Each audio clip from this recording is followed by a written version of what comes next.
एक छोटा सा बच्चा था, कोई 7-8 साल का।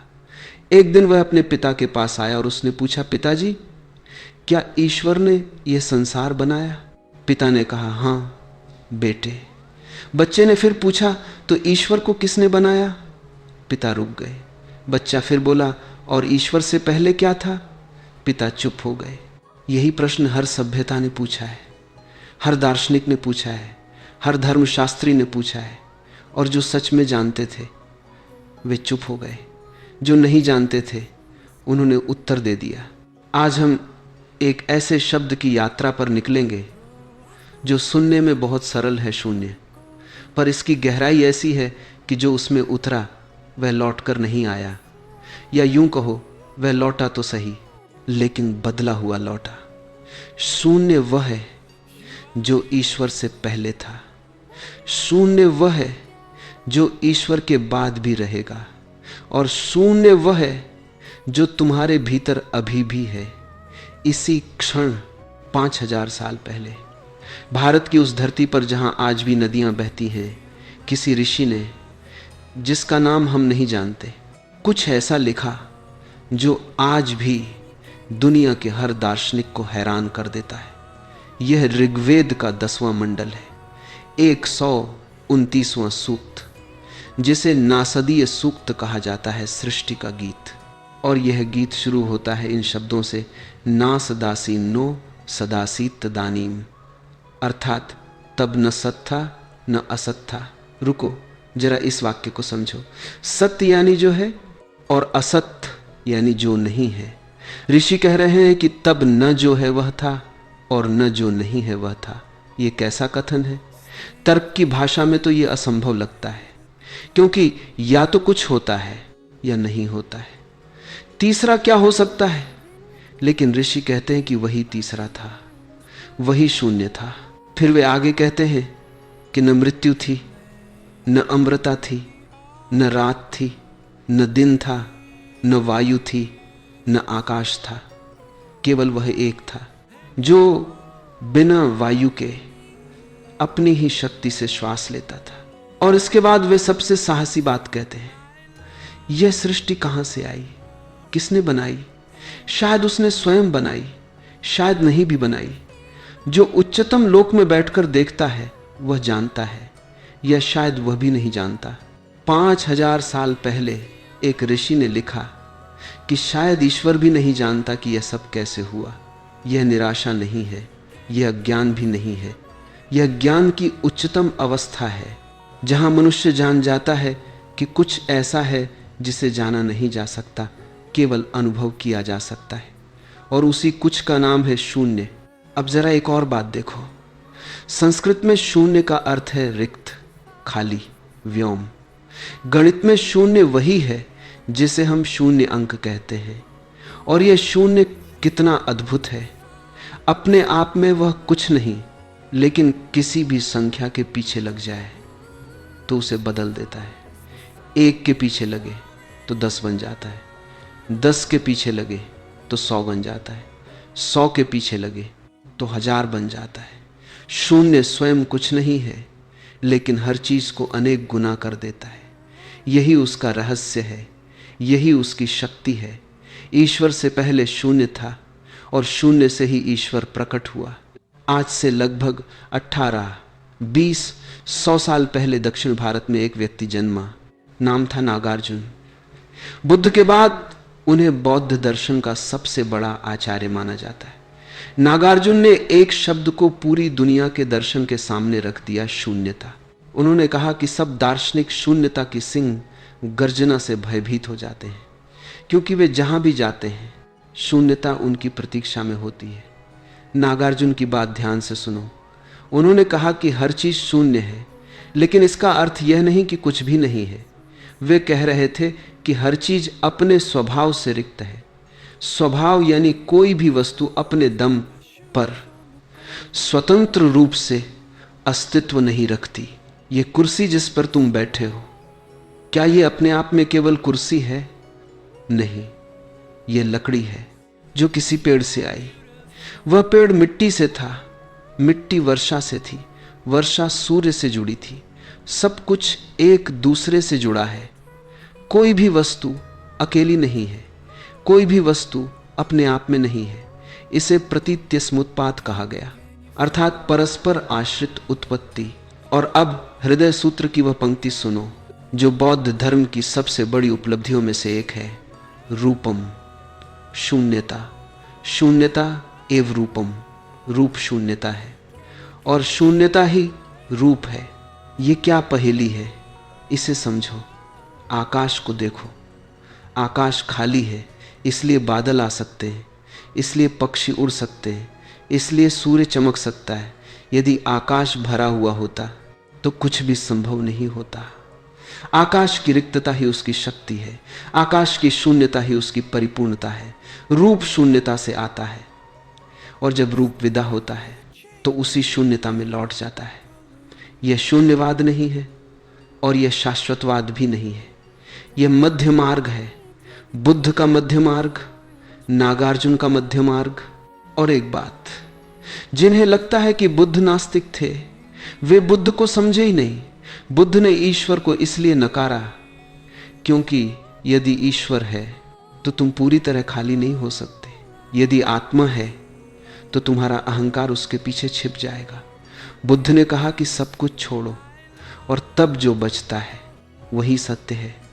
जब सब कुछ छोड़ा जाता है तो शून्य बचता है और वह शून्य किसी भी ईश्वर से बड़ा है, किसी भी आत्मा से गहरा है। अब आते हैं आदि शंकराचार्य पर, भारत के महानतम दार्शनिकों में से एक, जिन्होंने मात्र 32 वर्ष की आयु में अपना जीवन पूर्ण किया। पर उन 32 वर्षों में जो दिया वह अनंत काल के लिए है। शंकर ने एक सिद्धांत दिया, अद्वैत। अद्वैत यानी दो नहीं, सब कुछ एक है। तुम और ब्रह्म एक हो, यह संसार और ब्रह्म एक है। पर यह ब्रह्म क्या है? शंकर ने कहा कि ब्रह्म निर्गुण है। निर्गुण यानी बिना गुणों के, उसका कोई रूप नहीं, कोई रंग नहीं, कोई नाम नहीं, कोई सीमा नहीं। वह न पुरुष है, न स्त्री, न यह है, न वह है। और शंकर का वह अद्भुत सूत्र है नेति। नेति, यह नहीं, यह नहीं। जो भी कहो वह नहीं है, जो भी सोचो वह नहीं है, जो भी समझो वह नहीं है। तो क्या यह शून्य नहीं है?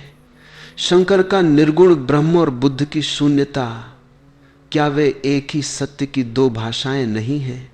एक बार शंकर के आलोचक रामानुज ने कहा था कि शंकर तो छिपे हुए बौद्ध हैं। वे वही बात कहते हैं जो बुद्ध ने कही, बस भाषा अलग है। जहां बुद्ध कुछ नहीं कहते हैं वहां शंकर सब कुछ कहते हैं। यह विरोधाभास अद्भुत है, शून्य ही पूर्ण है। यह बात गणित में भी कहीं कहीं दिखाई देती है। अनंत को किसी भी संख्या से बांटो, वह फिर भी अनंत की ओर संकेत करता है। और शून्य को शून्य से बांटो तो उत्तर अनिर्धारित हो जाता है। जहां गणित रुकता है वहां अध्यात्म शुरू होता है। अब मांडुक्य उपनिषद की ओर चलो। यह सबसे छोटा उपनिषद है, केवल 12 मंत्रों का, लेकिन शंकर ने कहा कि यह एक उपनिषद ही मोक्ष के लिए पर्याप्त है। मांडुक्य कहता है कि चेतना की 4 अवस्थाएं हैं। पहली जागृत, जब तुम जागे हो। दूसरी स्वप्न, जब तुम सपने देखते हो। तीसरी सुषुप्ति, जब तुम गहरी नींद में हो। और चौथी तुरीय। तुरीय क्या है? यह कोई साधारण अवस्था नहीं है, यह उन तीनों अवस्थाओं का साक्षी है। वही जो देखता है, जागृत में भी वही था, स्वप्न में भी वही था, सुषुप्ति में भी वही था। और जब सब अवस्थाएं विसर्जित हो जाती हैं, जब कोई अनुभव नहीं बचता, तब जो बचता है वही तुरीय है। मांडुक्य से परम शून्य कहता है। एक के 3 अक्षर 3 अवस्थाओं के प्रतीक हैं। अ जागृत का, उ स्वप्न का और म सुषुप्ति का। और जब ए का उच्चारण समाप्त होता है तब जो मौन आता है वही तुरीय है, वही शून्य है, वही ब्रह्म है। अब एक बड़ा प्रश्न उठता है, यदि शून्य ईश्वर से पहले था तो क्या ईश्वर शून्य से अलग है या ईश्वर स्वयं शून्य ही है? पश्चिम के दार्शनिक कहते हैं कि ईश्वर ने शून्य से सृष्टि बनाई, अर्थात कुछ नहीं से सब कुछ। पर यहां एक समस्या है। यदि शून्य से कुछ बन सकता है तो शून्य कुछ नहीं कैसे हुआ? जो कुछ नहीं है वह कुछ पैदा नहीं कर सकता, और जो कुछ पैदा कर सकता है वह कुछ तो है। भारतीय दर्शन ने इस प्रश्न को अलग तरह से देखा। यहां कहा गया कि शून्य रिक्तता नहीं है, परिपूर्णता है। शून्य कुछ नहीं नहीं है। शून्य वह है जिसमें सब कुछ संभव है। जैसे गर्भ, जब तक गर्भ खाली है जीवन उसमें आ सकता है। यदि गर्भ पहले से भरा हो तो नया जीवन कहां आएगा? शून्य वह गर्भ है जिससे सृष्टि जन्म लेती है। शून्य वह संभावना है जिसमें ईश्वर स्वयं को व्यक्त करता है। और यही बुद्ध की महानता समझो। बुद्ध ने कहा ईश्वर नहीं, आत्मा नहीं, कोई स्थायी सत्ता नहीं। लोगों ने समझा कि बुद्ध शून्यवाद सिखा रहे हैं, पर जिन्होंने भीतर से समझा उन्होंने देखा कि बुद्ध इसलिए नकार रहे थे ताकि तुम उस शून्य को देख सको जो सबसे परे है। यदि ईश्वर है तो तुम उसकी पूजा में लग जाओगे, यदि आत्मा है तो तुम उसे बचाने में लग जाओगे। बुद्ध चाहते थे कि सब छोड़ो, और जब सब छूट जाए तब जो बचता है वह ईश्वर से भी गहरा है, आत्मा से भी शुद्ध है, वह शून्य है। और अब उस व्यक्ति की बात जिसने इस युग में शायद सबसे साहसपूर्वक इस सत्य को कहा, शून्य का अर्थ खालीपन है लेकिन नकारात्मक नहीं। यह बहुत सकारात्मक खालीपन है। इसका अर्थ कुछ नहीं बल्कि वस्तुहीनता है। शून्य आकाश जैसा है, शुद्ध अवकाश जो है, जो था, जो होगा, सब उसमें आता है और चला जाता है, और वह बना रहता है। तुम उसे छू नहीं सकते, फिर भी तुम उसी में रहते हो। तुम उसे देख नहीं सकते, फिर भी उसके बिना तुम नहीं हो। जैसे मछली जल में है वैसे तुम शून्य में हो। इसे सुनो, शून्य रिक्तता नहीं है, शून्य परिपूर्णता है। हम खाली शब्द से डरते हैं, हम शून्य शब्द से डरते हैं क्योंकि हमने मान लिया है कि खालीपन का अर्थ अभाव है और अभाव का अर्थ दुख है। यह गलतफहमी है। अंतरिक्ष में कृष्ण विवर होता है, वह इतना सघन, इतना विशाल होता है कि प्रकाश भी उसमें समा जाता है, सब रूप उसमें विलीन हो जाते हैं। पर क्या वह अंत है? नहीं। वैज्ञानिक कहते हैं कि वह किसी नई सृष्टि का प्रारंभ भी हो सकता है। जो कृष्ण विवर में समाता है वह कहीं और किसी नए रूप में जन्म ले सकता है। मृत्यु नए जन्म की भूमि है, शून्य नई सृष्टि की कोख है। तुम्हारे भीतर भी एक शून्य है।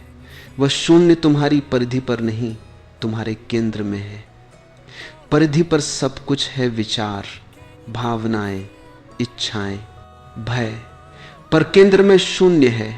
और तुम हर दिन उस शून्य के पास जाते हो जब गहरी नींद में होते हो। उस क्षण जब स्वप्न भी नहीं होता, जब मैं भी नहीं होता, उस क्षण तुम शून्य होते हो। और उस शून्य से जब लौटते हो तो तरोताजा लौटते हो। क्यों? क्योंकि शून्य परिपूर्ण है, शून्य से ऊर्जा मिलती है, शून्य ही स्रोत है। जरा इस पर रुको। हर रात तुम मरते हो और हर सुबह जन्म लेते हो। वह मैं जो रात को सो जाता है ठीक वैसा ही वापस नहीं आता। सुबह जो आता है वह नया होता है, थोड़ा बदला हुआ, थोड़ा भिन्न। और यह यात्रा कहां से होती है? शून्य से। रात के उस गहरे मौन में जहां सपने नहीं होते, तुम शून्य में थे, तुम ब्रह्म में थे, तुम उस परम सत्य में थे जिसे बुद्ध ने शून्य कहा और शंकर ने ब्रह्म।